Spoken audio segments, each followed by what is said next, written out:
তিনিটা সৰু সৰু খবৰ মই আপোনালোকক দিব খুজিছোঁ। বহু দিনৰ পৰা পুলিচ কনিষ্টবল নিযুক্তিৰ সময়ত মোৰ যুৱ বন্ধুসকলে মোক ৰিকুৱেষ্ট কৰিছিল যে পুলিচৰ ৰিক্ৰুটমেণ্টৰ ঊৰ্ধ্বতম বয়স হয় 18ৰ পৰা নিম্নতম 18, ঊৰ্ধ্বতম 25 বছৰ। তেওঁলোকে কৈছিল যে ইয়াক 1-1-2026ৰ পৰা গন্তি কৰিব নালাগে, 1-1-2025ৰ পৰা গন্তি কৰিব লাগে।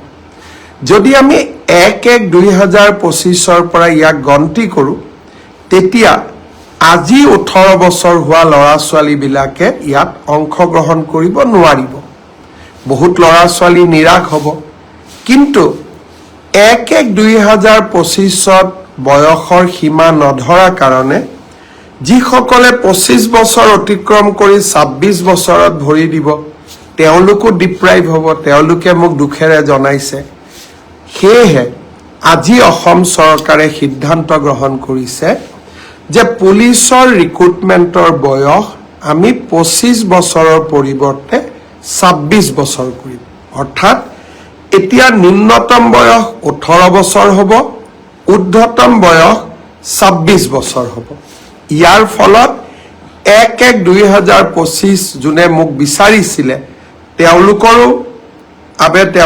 আবেদন কৰিব পাৰিব, আৰু 1-1-2026 হোৱা সকলেও আবেদন কৰিব পাৰিব। সহজ ভাষাত পুলিচত এপ্লাই কৰিবৰ কাৰণে হাইয়েষ্ট লিমিট, এজৰ ঊৰ্ধ্বতম সীমা আমি 25ৰ পৰা 26 বছৰলৈকে বঢ়াই দিছোঁ।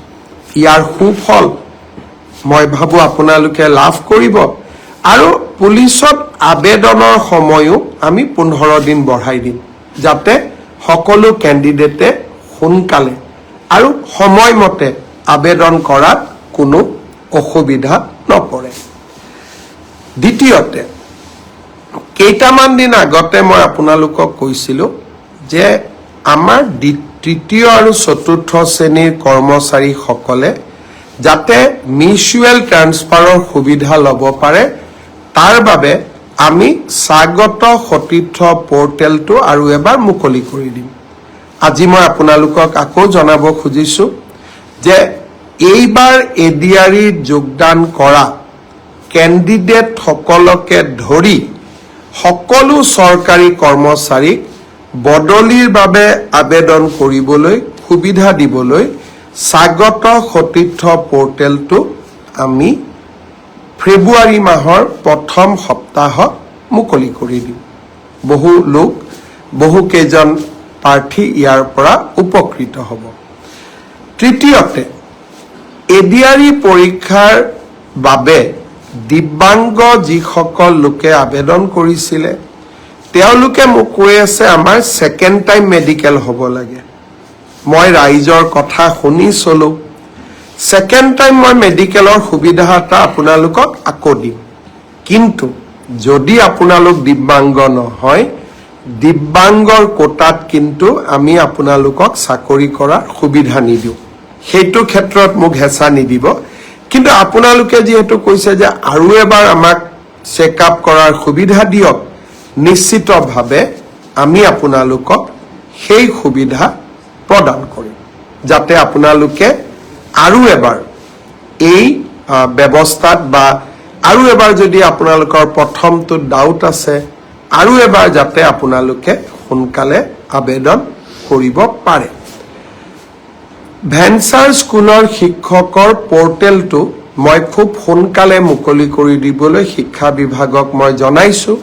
মই বিশ্বাস কৰোঁ যে ৰণোজ পেগু ডাঙৰীয়াই খুব সোনকালে ভেঞ্চাৰ স্কুলৰ আবেদনৰ পৰ্টেলটো মুকলি কৰি দিব। আজি মই বিশেষ আপোনালোকক আমনি নকৰোঁ, কাৰণ ময়ো যাব ওলাইছোঁ। আপোনালোকে আশীৰ্বাদ কৰিব যাতে সুকলমে আপোনালোকৰ গৌৰৱ, আপোনালোকৰ স্বাভিমান, আপোনালোকৰ অহংকাৰক মই প্ৰতিনিধিত্ব কৰিব পাৰোঁ, আৰু অসমলৈ সুন্দৰভাৱে উভতি আহিব পাৰোঁ, যাতে ৰাইজৰ সেৱাত আৰু কাম কৰি যাব পাৰোঁ। মোৰ অনুপস্থিতিত যদি কিবা কাৰণত অসম কেবিনেটৰ বৈঠক অনুষ্ঠিত কৰিবলগীয়া হয়, মই 24 তাৰিখে ৰাতিপুৱাই গুৱাহাটীত আহি পাম। কিন্তু আজিৰ পৰা 24 তাৰিখলৈকে যদি কিবা কাৰণত অসম কেবিনেটৰ বৈঠক আহ্বান কৰিবলগীয়া হয়, তেতিয়াহ'লে তাত আমাৰ মন্ত্ৰী ৰঞ্জিত দাস ডাঙৰীয়াই সভাপতিত্ব কৰিব বা অধ্যক্ষতা কৰিব। আনহাতেদি মই 24 তাৰিখে ৰাতিপুৱা উভতিও আহিম। গণৰাজ্য দিৱসত আমি সকলোৱে আকৌ লগ হ'ম। পুনৰ এবাৰ প্ৰধানমন্ত্ৰী ডাঙৰীয়াক তেওঁৰ সফল অসম ভ্ৰমণৰ বাবে আমাৰ প্ৰতি দেখুওৱা আশীৰ্বাদৰ বাবে, সহযোগিতাৰ বাবে, অসমৰ প্ৰতি দেখুওৱা অগাধ ভালপোৱাৰ বাবে তেখেতক মই ধন্যবাদ জনালোঁ। বাগৰুম্বা নৃত্যত অংশগ্ৰহণ কৰা যুৱক যুৱতীসকলক মই আকৌ এবাৰ শুভকামনা জনালোঁ, এক্সপাৰ্ট কমিটিক শুভকামনা জনালোঁ, সকলোকে মই মোৰ প্ৰণাম জনালোঁ আৰু আপোনালোক সকলোকে মোৰ আকৌ এবাৰ শুভকামনা জনালোঁ। বহুত বহুত ধন্যবাদ।